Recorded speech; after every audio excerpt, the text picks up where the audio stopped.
Hello friends, welcome back to our channel. कैसे हो आप सब? आई होप आप सब अच्छे होंगे और आप सबकी पढ़ाई भी अच्छी चल रही होगी। तो प्यारे विद्यार्थियों, कक्षा 6 हिंदी विषय की सीरीज में हमने आपके अध्याय नंबर 2 गोल की संपूर्ण व्याख्या को बहुत अच्छे से पढ़ लिया था। उसी कड़ी में आज की इस क्लास के अंदर हम अध्याय नंबर 2 के समस्त अभ्यास प्रश्नों के उत्तर को डिस्कस करेंगे। हमारी विज्ञान, सामाजिक विज्ञान, वो विषय भी, उन विषय की क्लासेस भी चल रही है। वो सारी क्लासेस आपको चैनल की प्ले लिस्ट के ऊपर मिल जाएगी। तो चलिए बिना किसी देरी के अभ्यास प्रश्न उत्तर की ये क्लास शुरू करते हैं। देखें, सबसे पहला भाग है मेरी समझ से आधारित प्रश्न।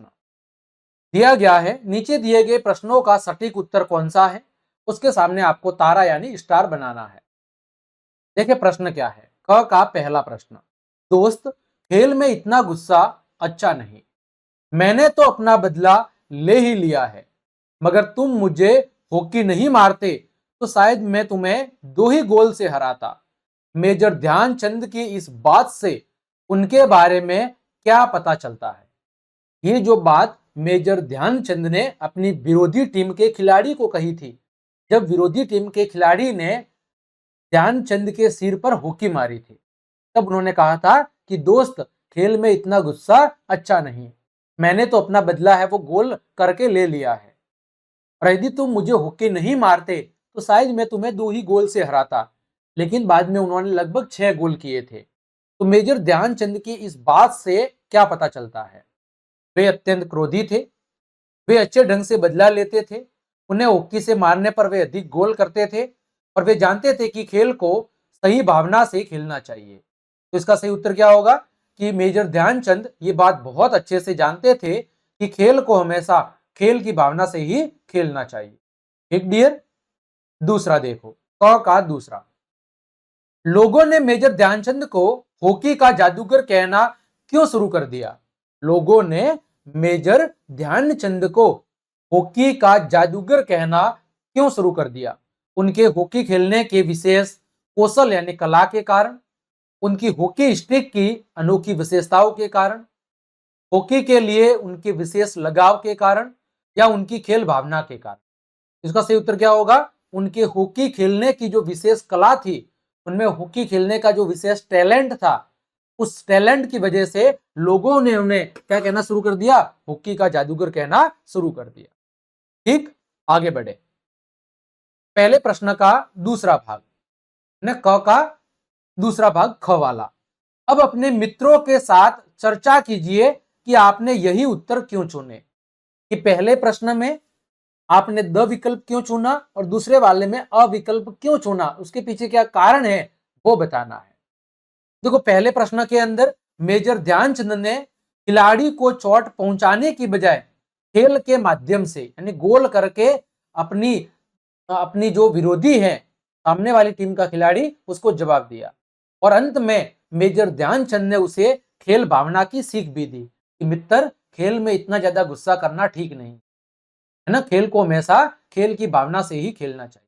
और ये दर्शाता है कि खेल को सही भावना और अनुशासन के साथ खेलने में हमेशा वो विश्वास रखते थे।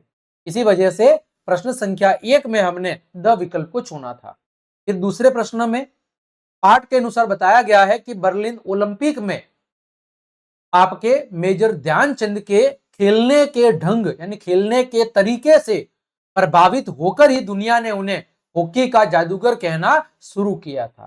क्योंकि बर्लिन ओलंपिक में जो उनका प्रदर्शन रहा, जो उनके हॉकी खेलने की विशेष कला रही, जब दुनिया ने उसको देखा तो दुनिया उनके खेल की दीवानी हो गई, जिससे लोगों ने उन्हें क्या कहना शुरू कर दिया? हॉकी का जादूगर कहना शुरू कर दिया। ठीक, आगे बढ़े। आगे बात करें, मिलकर करे मिलान।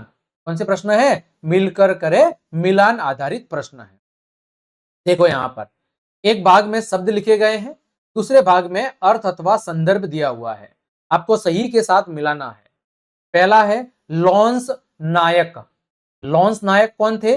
भारतीय सेना का एक पद या रैंक होती है लॉन्स नायक।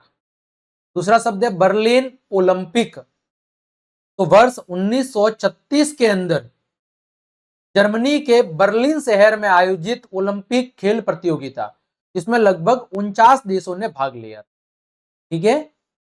अगला पंजाब रेजिमेंट, पंजाब रेजिमेंट। तो स्वतंत्रता से पहले अंग्रेजों की भारतीय सेना का एक दल वो पंजाब रेजिमेंट के नाम से जाना जाता था। तो तीसरे का मिलान करना है पांचवे से। चौथा है सेपर्स एंड माइनर्स टीम, का मतलब है अंग्रेजों के समय का एक हॉकी दल। फिर पांचवा है सूबेदार। तो स्वतंत्रता से पहले सूबेदार भारतीय सैन्य अधिकारियों का दूसरा सबसे बड़ा पद हुआ करता था। फिर है छावनी। तो सैनिकों के रहने की जो जगह होती है उसे कहते हैं छावनी। तो यहां पर पहले का मिलान है वो करना था आपको दूसरे के साथ, दूसरे का मिलान करना है चौथे के साथ, तीसरे का मिलान करना है पांचवे से, चौथे का छठे से, पांचवे का पहले से और छठे का मिलान करना था तीसरे से। ठीक है डियर, चलिए आगे बढ़ते हैं। आगे प्रश्न है पंक्तियों पर चर्चा आधारित प्रश्न। नीचे दी गई पंक्तियों को पढ़कर उनका अर्थ स्पष्ट कीजिए। क्या करना है? पंक्तियों को पढ़कर उनका अर्थ आपको स्पष्ट करना है। देखो पंक्ति क्या है पहली, पूरा काम करने वाला आदमी हर जगह इस बात से डरता रहता है कि उसके साथ भी बुराई की जाएगी। पूरा काम करने वाला आदमी हर समय इसी बात से डरता रहता है कि उसके साथ भी बुराई यानी बुरा ही किया जाएगा। तो इस पंक्ति का मतलब क्या है कि जब भी कोई व्यक्ति किसी के साथ कुछ गलत व्यवहार करता है तो उसका विवेक यानी कंसियंस है ना, उसका जो विवेक है, उसका जो मन है, उसकी जो बुद्धि है वो उसे बार बार कचोटता रहता है। उसे हमेशा इस बात का डर बना रहता है कि सामने वाला व्यक्ति भी उससे बदला लेगा या उसके साथ भी वैसा ही बुरा व्यवहार करेगा। जैसे पाठ के अंदर मेजर ध्यानचंद को हॉकी मारने वाला खिलाड़ी पूरे समय इसी डर में रहा कि ध्यानचंद भी उसे हॉकी से मारेंगे और इस चक्कर में वो अपना प्रदर्शन सही से नहीं कर पाया और ध्यानचंद ने ऊपर के ऊपर 6 गोल दाग दिए और उनकी टीम को बुरी तरह से हरा दिया, क्योंकि उस खिलाड़ी के मन में यही शंका चल रही थी कि उसने ध्यानचंद को हॉकी मारी है तो ध्यानचंद भी उसके सिर पर हॉकी से वार करेंगे। और इसी बात का जो भय था, उसी बात के भय ने उसे बेहतर प्रदर्शन करने से रोका। इस बात का डर हमेशा मन में बनाए रखा कि उसने बुरा किया है तो उसके साथ भी बुरा ही किया जाएगा। आगे बात करें ख, मेरी तो हमेशा ये कोशिश रहती थी कि मैं गेंद को गोल के पास ले जाकर अपने किसी साथी खिलाड़ी को दे दूं ताकि उसे गोल करने का श्रेय मिल जाए, यानी उसको उसका सम्मान मिल जाए कि भाई गोल वास्तव में उसने किया है। अपनी इसी खेल भावना के कारण मैंने दुनिया के खेल प्रेमियों का दिल जीत लिया। तो ये पंक्ति मेजर ध्यानचंद की खेल के प्रति जो निस्वार्थ खेल भावना है और उनका जो टीम वर्क है उसको दर्शाती है। ये पंक्ति उनकी निस्वार्थ खेल भावना और टीम वर्क या टीम के प्रति उनकी जो भावना है उसको दर्शाती है। एक महान खिलाड़ी होने के बावजूद उनमें व्यक्तिगत प्रसिद्धि या अपने व्यक्तिगत अचीवमेंट का अहंकार बिल्कुल भी नहीं था। वे चाहते थे कि उनकी टीम जीते और उनके साथियों का मनोबल बढ़े। वे खुद के द्वारा गोल करने की बजाय दूसरों को अवसर देते थे ताकि साथी खिलाड़ियों को गोल करने का अवसर मिले, उनको उसका श्रेय मिले और उनका मनोबल बेहतर हो ताकि टीम है वो और बेहतर प्रदर्शन कर सके। इसी विनम्रता और टीम के प्रति समर्पण के कारण वे दुनिया भर के अंदर क्या हो गए, लोकप्रिय। उनकी जो ये विनम्रता थी और टीम के प्रति उनका जो ये समर्पण था, उनकी जो निस्वार्थ ये खेल भावना थी, की वजह से ही वो दुनिया भर के अंदर क्या हो गए, दुनिया भर के अंदर वो फेमस हुए। आगे है सोच विचार के लिए।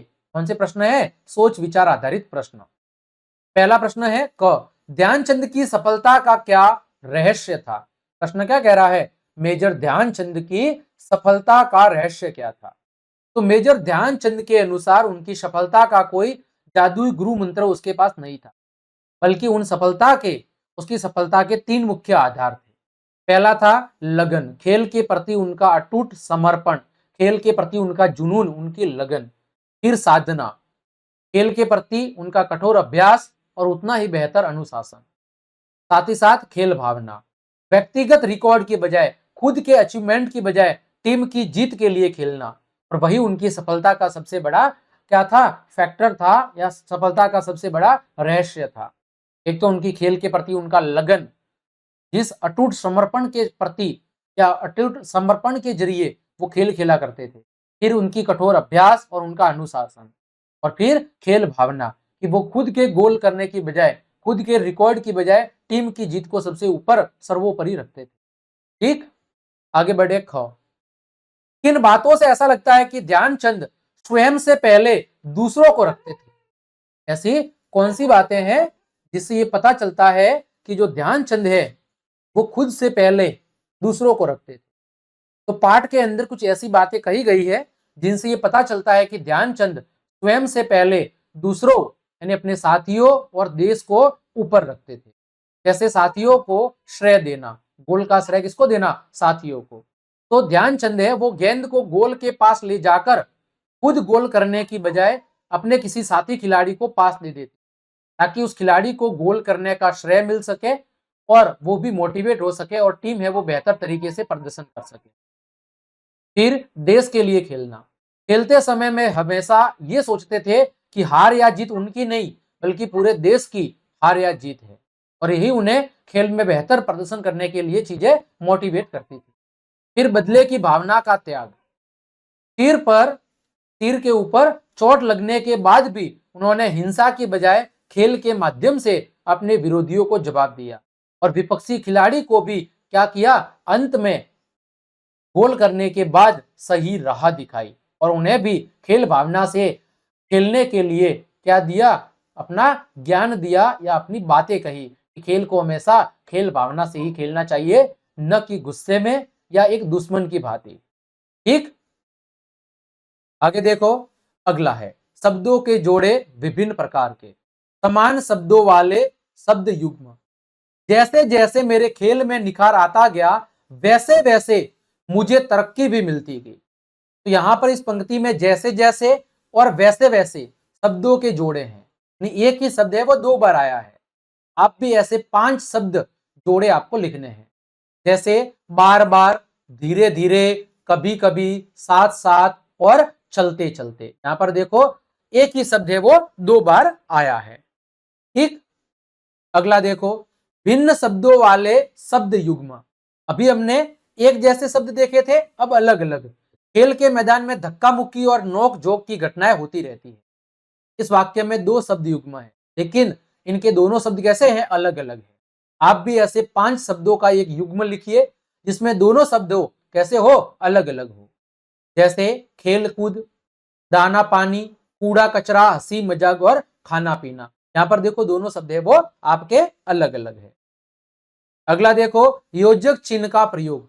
नीचे दिए गए शब्दों को क्या कह रहा है? नीचे दिए गए शब्दों को योजक चिन्ह लगाकर आपको दोबारा से लिखना है।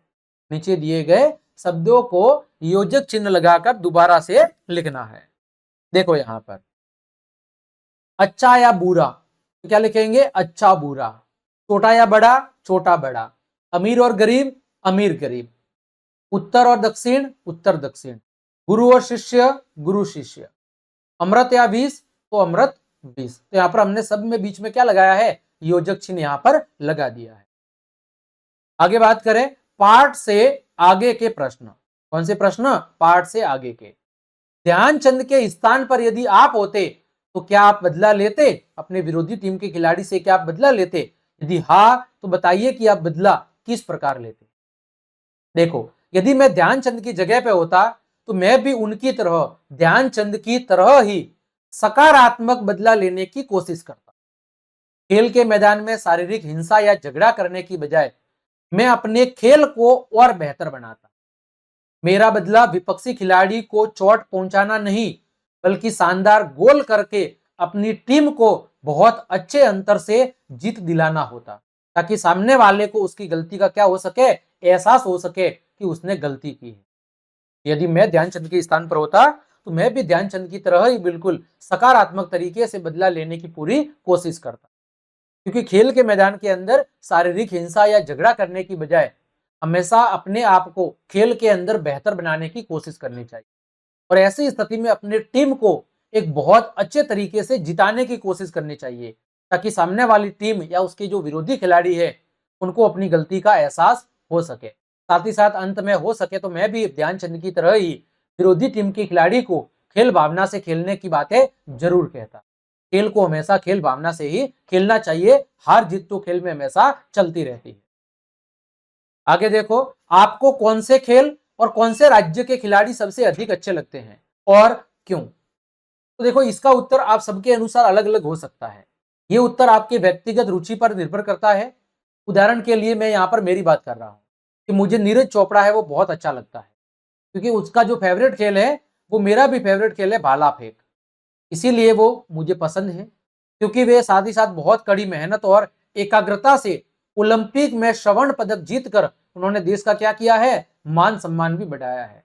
उनकी सादगी और खेल के प्रति उनका जो समर्पण है वो मुझे बहुत ज्यादा प्रेरित करता है। तो आप अपने अनुसार किस खिलाड़ी को आप पसंद करते हो और किस खेल को पसंद करते हो, वो आप अपनी रुचि के अनुसार लिख सकते हैं। तो प्यारे विद्यार्थियों, प्यारे लाडलो, प्यारे रसगुल्लो, इस तरह आज की इस क्लास के अंदर हमने कक्षा 6 हिंदी विषय के अध्याय नंबर 2 गोल, जो मेजर ध्यानचंद की कहानी है, उसके समस्त अभ्यास प्रश्नों के उत्तर बहुत अच्छे से जान लिए हैं। उम्मीद करता हूं सभी प्रश्नों के उत्तर आपको बहुत अच्छे समझ में आए होंगे। तो क्लास देखने के लिए आप सभी का धन्यवाद। यदि आपको मेरी क्लास और ये मेहनत पसंद आई है तो फिर लाइक, कमेंट, शेयर और सब्सक्राइब जरूर करें। मिलते हैं अगली क्लास में, तब तक के लिए आप सबको जय हिंद, जय भारत।